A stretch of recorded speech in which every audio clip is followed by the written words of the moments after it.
The ruling Sri Lankan party SLPP held a massive campaign rally in a bid to boost confidence among the country and test the pulse of the nation. This as the country grapples to find solutions to its economic woes. The campaign comes at a time when the government is facing growing public dissatisfaction over its handling of the island nation's economy. The rally is happening at a time when the ruling party members are greeted with protests while visiting their constituencies. Rising inflation and concerns over the controversial organic fertiliser policy have incensed people. Thousands of healthcare workers are also on strike, protesting the government's failure to address salary anomalies, among other issues.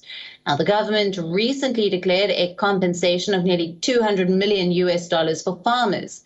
They also announced $1.3 billion relief package to help the rural areas of the country. Sri Lanka's foreign reserves have fallen by 24% in January, while gold reserves have fell by more than half in the same month. However, the Central Bank of Sri Lanka assures that the country will not default on its debt obligations in any way. Now, speaking to WION's correspondent, Wijewardena, former Deputy Governor of the Central Bank, Wijewardena, has said that the government should take immediate action to address the economic woes.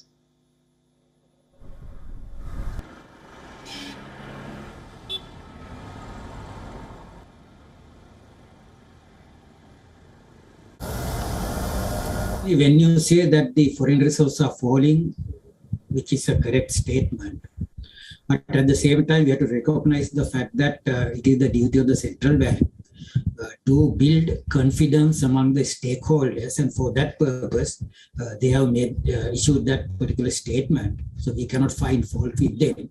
But for the central bank to build this confidence among the stakeholders, actually, it should be followed by deed rather than the word, because the word is not sufficient.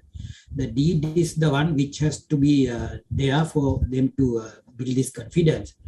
Central bank has said that it would not default any of the loans, but what we have to remember here, Dasuni, is that the default is not only with respect to the loans, because if you take the balance of payments of a country, all the receipts into the country and the payments into the country are important for a central bank. The importers have not been able to get dollars at the official exchange rate from the commercial banking sector. So they have to get these dollars from the black market.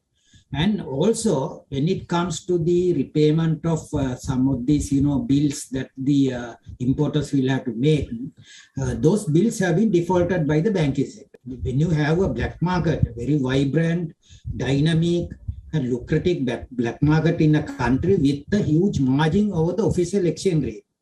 Now here the margin is about 50 to 60 rupees.